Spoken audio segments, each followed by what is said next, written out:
దానికి కేంద్ర ప్రభుత్వం కులగణనకు ఓకే చెప్పింది. నరేంద్ర మోడీ నేతృత్వంలోని క్యాబినెట్ నిన్న నిర్ణయం తీసుకుంది. ఈ దేశవ్యాప్తంగా ఉన్నటువంటి ప్రజలను సెన్సస్తో పాటు వాళ్ళ కులాలను కూడా లెక్కించడం కోసం నిర్ణయం చేసింది. ఈ సందర్భంగా నరేంద్ర మోడీ ప్రభుత్వానికి అలాగే కులగణన చేయాలని చెప్పి సుదీర్ఘకాలం పాటు అంటే దాదాపు 2-3 ఏళ్ల నుంచి అదే పనిగా ప్రభుత్వం ముందు ప్రతిపాదనలు పెడుతూ ప్రజలందరికీ వివరిస్తున్నటువంటి రాహుల్ గాంధీ గారికి ఇదే విషయాన్ని గతంలో ఆర్జేడీ నేత తేజస్వి యాదవ్ కానీ అలాగే సమాజ్వాదీ కానీ డిఎంకే కానీ వీళ్ళందరూ కూడా కులగణన చేయాలి ఈ దేశంలో అనేటువంటి డిమాండ్ను చాలా కాలం నుంచి చేస్తూ ఉన్నారు. సో ఇప్పుడు కేంద్ర క్యాబినెట్ ఈ నిర్ణయం తీసుకుంది. అయితే క్యాబినెట్ కూర్చున్నటువంటి సందర్భంలో మీడియా వీళ్ళందరూ కూడా ఇక పాకిస్తాన్ మీద యుద్ధం కోసం వీళ్ళంతా తీవ్రంగా ఇది కాదు, మోహన్ భగవత్ గారిని పిలిచి దీనిపైన అభిప్రాయాన్ని తీసుకున్న తర్వాత క్యాబినెట్లో చర్చకు పెట్టి కులగణనకు ఓకే చేసింది కేంద్ర ప్రభుత్వం. 94 సంవత్సరాల తర్వాత 1931లో జరిగినటువంటి కులగణన తర్వాత 94 సంవత్సరాలు అంటే స్వాతంత్రం వచ్చిన తర్వాత మొట్టమొదటిసారిగా ఈ దేశంలో కులగణన జరగబోతా ఉంది. అంటే 2011లో కూడా అప్పుడున్నటువంటి UPA government socio economic caste survey చేసింది, కానీ ఆ లెక్కల్ని మాత్రం బయట పెట్టలేదు. ఆ తర్వాత భారతీయ జనతా పార్టీ మొదట్లో కొంత వ్యతిరేకించింది. ఆ తర్వాత మళ్ళా కాంగ్రెస్ పార్టీ కులగణన కోసం డిమాండ్ చేసింది. భారతీయ జనతా పార్టీ మొన్నటిదాకా కలిసి ఉంటే ఏకైతో సేఫే అని చెప్పి ఓ నినాదాలు చేసింది. ఎట్టకేలకు క్యాస్ట్ సెన్సస్ని తెర మీదకి తెచ్చింది. సో దీంట్లో మరి క్యాస్ట్ సెన్సస్లో హీరో ఎవరు, విలన్ ఎవరు, ఈ లెక్క తేలాల.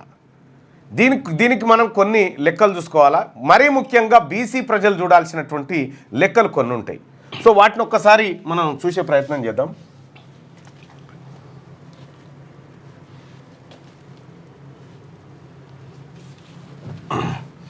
ఇక్కడ 1931 తర్వాత క్యాస్ట్ సెన్సస్ ఎందుకు ఆగిపోయింది, కారణం ఎవరు, ఏ రకంగా క్యాస్ట్ సెన్సస్ని తర్వాత బీసీల రిజర్వేషన్ని అడ్డుతలిగిరు అనేది 1-2 విషయాలు క్లియర్గా మనకు క్లారిటీ ఉండాలి. అంటే ఇప్పుడు మేము క్యాస్ట్ సెన్సస్ చేస్తున్నాం కాబట్టి బీసీ ప్రజలారా మీరందరూ మాకే ఓట్లు వేయాలని భారతీయ జనతా పార్టీ అన్న, ఈ డిమాండ్ను మేమే లైమ్ లైట్లో పెట్టినాం కాబట్టి మాకే ఓట్లు వేయాలని చెప్పి కాంగ్రెస్ చెప్పినా, లేదు అని అంటే బీసీలకు రిజర్వేషన్ పెంచాలని మా కూతురు కవిత గారు చెప్తా ఉన్నారు కాబట్టి మాకే ఓట్లు వేయాలని పొరపాటును వీళ్ళు వస్తారు. రేపు పొద్దుగాలు వచ్చేటువంటి అంశాలకు ఇవే. సో ఇక్కడ 1931లో జరిగింది కులగణన, బ్రిటిష్ వాళ్ళ కాలంలో కులగణన జరిగింది. అయితే 1931లో కులగణన జరిగింది, 1941లో కూడా జరిగింది. 41లో కూడా కులగణన జరిగింది. అయితే 1941లో జరిగినటువంటి కులగణన వరల్డ్ వార్ సందర్భంగా ఆగిపోయింది. వరల్డ్ వార్ కారణంగా ఈ డేటా బయటికి రాలేదు, సమగ్రంగా కులగణన నిర్వహించలేదు. ఇక ఆ తర్వాత మనకు 1947లో స్వతంత్రం వచ్చిన తర్వాత 1951లో సెన్సస్ జరగాల. ప్రతి 10 సంవత్సరాలకి సెన్సస్ జరగాలి.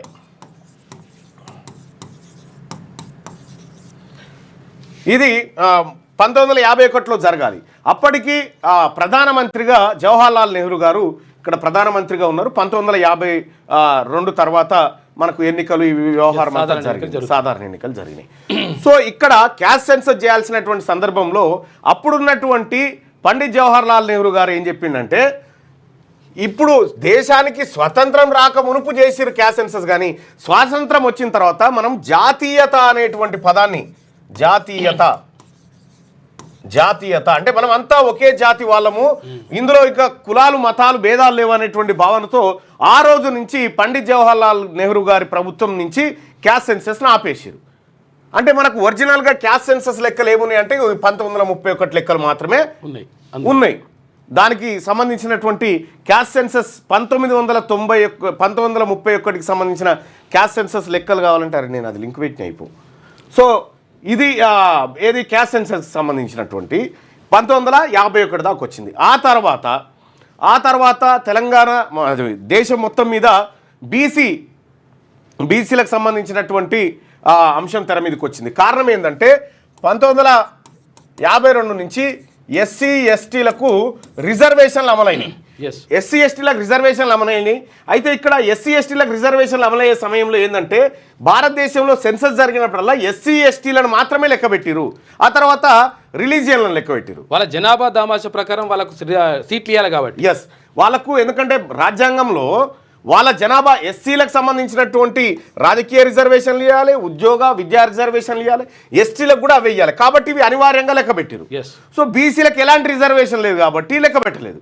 సో ఇక్కడ నెహ్రూ ప్రభుత్వం కనుక అప్పుడే కనుక ఈ బీసీ సెన్సస్ చేసి ఉంటే ఇవాళ బీసీల పరిస్థితి ఏది జీవితాల్లో కొంత మార్పు జరిగేది. కానీ ఆ ప్రయత్నం అక్కడ స్టాప్ అయింది. అక్కడ స్టాప్ అయిన తర్వాత కాకా కలేకర్ కమిషన్, ఆ తర్వాత ఇంకా కొన్ని కమిషన్లు వేసుకుంటూ వచ్చారు. ఏ కమిషన్లు వేసినా ఆ కమిషన్ రిపోర్ట్లన్నిటినీ అప్పుడున్నటువంటి కాంగ్రెస్ పార్టీ తొక్కిపెట్టింది. ఆ కమిషన్ రిపోర్ట్లను ఏవి కూడా ఇంప్లిమెంట్ చేయలే. ఇంప్లిమెంట్ చేయకపోతే తర్వాత ఏది ఇందిరాగాంధీ ప్రభుత్వం పోయిన తర్వాత జనతా పార్టీ వచ్చిన తర్వాత మండల్ కమిషన్ తీసుకొచ్చింది. ఈ Mandal commission BP Mandal, Brindeshwar Prasad Mandal, BP Mandal నేతృత్వంలో జరిగింది. ఈయన బీహార్కు మాజీ ముఖ్యమంత్రి, బీహార్ మాజీ ముఖ్యమంత్రి. ఈయన మనమడే ఒకరోజు మన స్టూడియోలో ఇక్కడికి వచ్చినటువంటి సూరజ్ మండల్. అయితే ఈ బీపీ మండల్ గారు ఏం చేశారంటే బీసీలకు రిజర్వేషన్ ఇవ్వాలని జనతా సర్కార్ నియమించినటువంటి ఏది ఈ కమిషన్ ద్వారా ఆయన 27% రిజర్వేషన్ బీసీలకు ఇవ్వాలి అనేటువంటి ప్రతిపాదన చేసిండు. చేస్తే దీన్ని అప్పుడు ఈ జనతా సర్కార్కి సంబంధించి భారతీయ జనతా పార్టీ సపోర్టు దానికి ఉండే. బీజేపీ ఏం చేసిందంటే ఇప్పుడు మండల్ కమిషన్ ఏమో దేశవ్యాప్తంగా తిరుగుతుంటే ఈ మండల్ కమిషన్ దేశవ్యాప్తంగా తిరగనీయొద్దని అద్వానీ ఆధ్వర్యంలో కమండల్ యాత్ర అని పెట్టిరు. కమండల్ యాత్ర బీసీలకు కావాల్సింది రిజర్వేషన్లు కాదు, రామ మందిరం కావాలని తిరిగిరు. వీళ్ళు రథయాత్ర చేసిరు. రథయాత్ర చేసి బీపీ మండల్ కమిషన్ ఏదైతే ఉందో దాన్ని పక్కదారి పట్టించడానికి విశ్వ ప్రయత్నాలు చేసింది భారతీయ జనతా పార్టీ. సో ఇట్లా వీరు చేసిన తర్వాత వీపీ సింగ్ సర్కార్ వచ్చి పోయినా సరే కూలిపోయినా సరే ప్రభుత్వం కానీ బీసీలకు రిజర్వేషన్లు అమలు చేస్తా అని 27% రిజర్వేషన్లు నుంచి 1992 వరకు ఈ మధ్యకాలంలో అమలు చేసింది. ఇక్కడ ఓకే చేసిన తర్వాత ఏం చేసిందంటే వీళ్ళంతా మళ్ళీ ఈ కమండల్ బ్యాచ్ అంతా సుప్రీంకోర్టుకు పోయారు. సుప్రీంకోర్టుకు పోయి పిటిషన్లు వేసి బీసీలకు రిజర్వేషన్లు ఇస్తా అంటే మొత్తం అగ్గిగుండం చేస్తామని అన్నారు. సుప్రీంకోర్టు ఏం చేసింది? సుప్రీంకోర్టు లే మేము చెప్పేదాకా ఇది ఇంప్లిమెంట్ చేయొద్దని 2 ఏళ్ళు ఆపింది సుప్రీంకోర్టు. 2 ఏళ్ళు 27% రిజర్వేషన్ బీసీలకు ఆపిన తర్వాత అనివార్యంగా ఇక 50% స్త్రీలింగ్ దాటుతలేదు కాబట్టి అని చెప్పి 27% రిజర్వేషన్ బీసీలకు ఇచ్చారు. ఈ 27% రిజర్వేషన్ ఇస్తే 27% రిజర్వేషన్ కేంద్ర ప్రభుత్వ ఉద్యోగాలలో అమలైందంటే అమలు కాలే. 2022-23 ఇప్పటి వరకు బీసీలకు 27% రిజర్వేషన్ రాజ్యాంగపరంగా ఉంటే దాన్ని కేంద్ర ప్రభుత్వ ఉద్యోగాల్లో ఇప్పటి వరకు భర్తీ అయింది 22.5%. ఇంతే భర్తీ అయింది. ఇంతే. గ్రూప్ ఏ ఉద్యోగాలలో కేవలం 18% మాత్రమే అమలైంది. అంటే ఉన్న రిజర్వేషన్ను కూడా ఇంప్లిమెంట్ చేయలేదు వీళ్ళు ఇప్పటి వరకు. అంటే ఈ పాలకులంతా ఇంప్లిమెంట్ చేయలేదు. ఇందులో భారతీయ జనతా పార్టీ పాత్ర, వాళ్ళు మొదటి నుంచి దీన్ని వ్యతిరేకించి మండల్కు కమండల్ తీసుకొచ్చారు. ఇక కాంగ్రెస్ పార్టీ నెహ్రూ హయాం నుంచి ఈ అంశాన్ని తొక్కిపెట్టి ఆఖరికి మొరార్జీ దేశాయ్ ప్రభుత్వం, ఆ తర్వాత వీపీ సింగ్ ప్రభుత్వం ఈ బీసీలకు రిజర్వేషన్ తీసుకొస్తే ఆ రిజర్వేషన్ను ఇంప్లిమెంట్ చేయడం కూడా నిర్లక్ష్యం చేసి ఇప్పటివరకు చేస్తూనే ఉన్నారు. మీరు ఐఏఎస్లది నిన్న మొన్న లిస్టు చూసారు కదా, ఐఏఎస్లు ఎంతమంది బీసీలు అయ్యారు, ఎంత పర్సెంటేజ్ అయిందని చెప్పి. వాస్తవానికి 27 కావాల్సి ఉంటే 15-16% అయినటువంటి పరిస్థితి. ఈ రకంగా బీసీలకు ఇటు భారతీయ జనతా పార్టీ ఇటు కాంగ్రెస్ పార్టీ తీవ్రమైనటువంటి అన్యాయం చేసినాయి. ఇప్పుడు బీసీలలో వచ్చినటువంటి చైతన్యం, బీసీలలో వచ్చినటువంటి ఆలోచన రాహుల్ గాంధీ గారు పట్టుకుండు. రాహుల్ గాంధీ గారు దేశ ప్రధాని కావాలంటే ఆయన ముందున్నటువంటి బలమైన ఆప్షన్ ఏంది? ఈ దేశంలో మెజారిటీ పక్షాలైనటువంటి బీసీల మనసు చూరగొనాలి. బీసీల మనసు చూరగొనాలంటే ఏం చేయాలి? బీసీలకు కావాల్సింది ఇవ్వాలి. బీసీలకు ఏం కావాలి? బీసీలకు వాళ్ళకు ఎంత ఉన్నారో అంత వాటా ఇవ్వాలి ఈ దేశంలో అనేటువంటి నినాదాన్ని ఆయన తీసుకొని వచ్చిండు. సో బీసీల నినాదాన్ని తీసుకొని వస్తే ఏమైందంటే బీజేపీ ఇది 2028 అనుకో, కాంగ్రెస్ ఈ 2029 అవుతుంది ఇది పార్లమెంట్ ఎలక్షన్. ఇప్పుడు కాంగ్రెస్ దగ్గర ఉన్నది ఏంది? దేశవ్యాప్త కులగణన,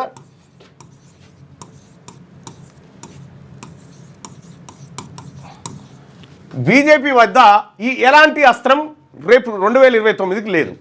ఈ అస్త్రం లేనట్టు, ఎందుకంటే రామ మందిరం కట్టుడు అయిపోయింది, 370 అయిపోయింది, ఇవన్నీ అయిపోయినాయి. ఇప్పుడు అస్త్రం లేదు కాబట్టి ఉన్నటువంటి అస్త్రం ఏంటంటే రాహుల్ గాంధీ గారి దగ్గర ఉన్నటువంటి ఈ అస్త్రాన్ని నిన్న క్యాబినెట్లో నిర్ణయం ద్వారా వీళ్ళు లాగేసుకురు.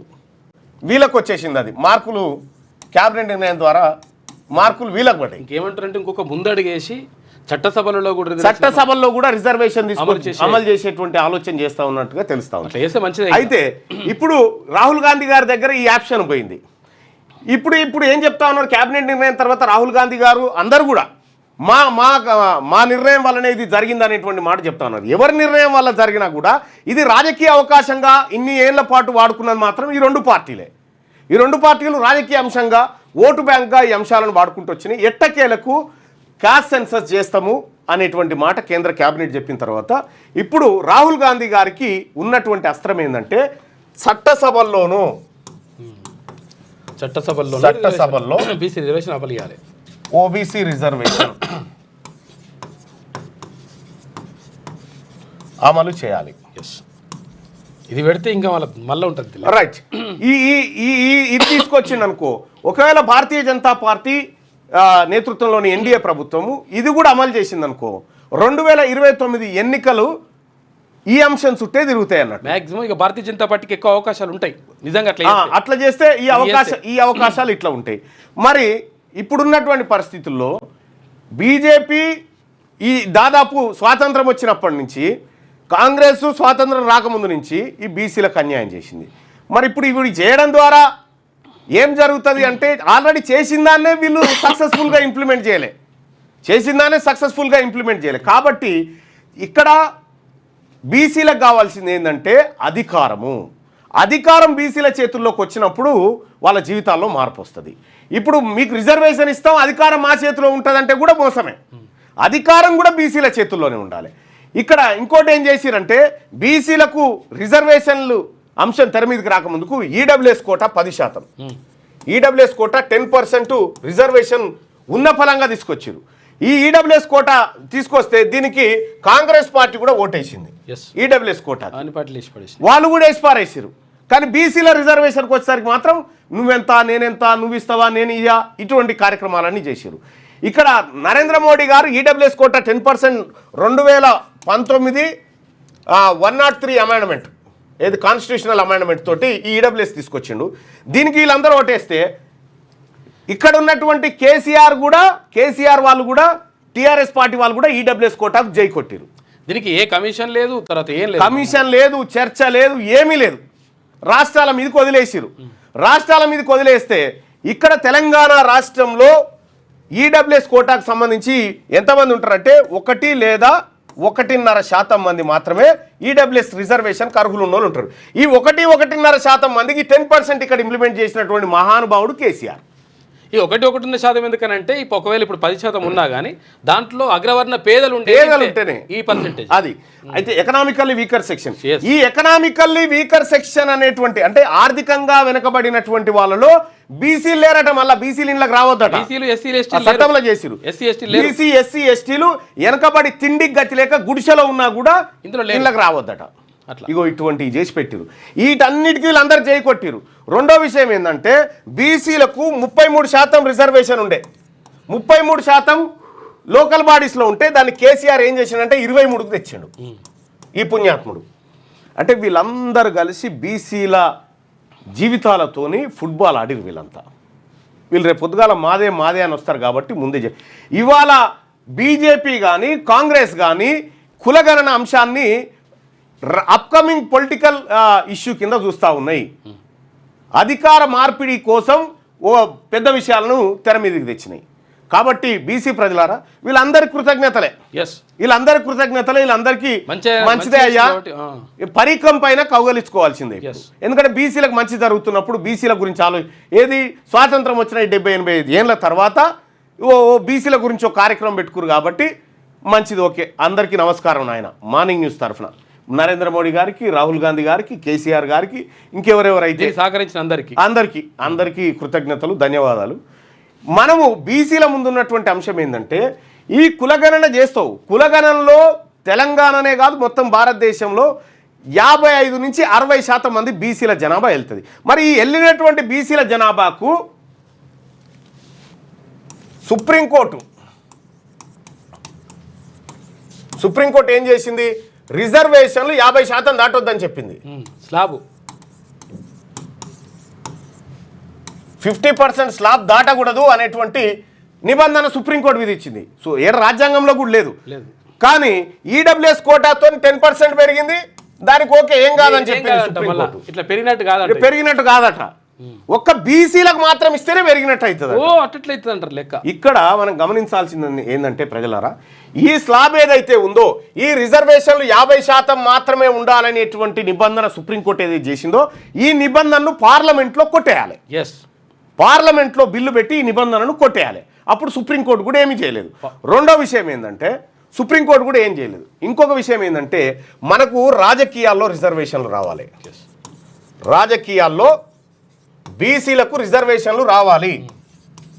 బీసీలకు రాజకీయాల్లో రిజర్వేషన్లు వస్తే అప్పుడు ఉద్యోగాల్లో కానీ ఇతరత్ర కానీ వాళ్ళ వర్గాలకు వాళ్ళు మంచి చేసుకోగలుగుతారు. ఇది కీలకమైంది. ఈ 2 అంశాలు జరగాలి. కులగణన చేయంగానే సరిపోదు, ఈ 2 అంశాలు కూడా ఇంప్లిమెంట్ కావాలి. ఈ 2 అంశాల విషయంలో ఈ పార్టీలు, ఈ నాయకుల స్టాండ్ ఏంటనేది మన బీసీలంతా అబ్జర్వ్ చేయాలి. క్యూ న్యూస్లో పనిచేయటకు వీడియో ఎడిటింగ్ మరియు SEOలో అనుభవం గల జూనియర్ ఎడిటర్స్ కావాలను సంప్రదించవలసిన నెంబర్ 8688926084.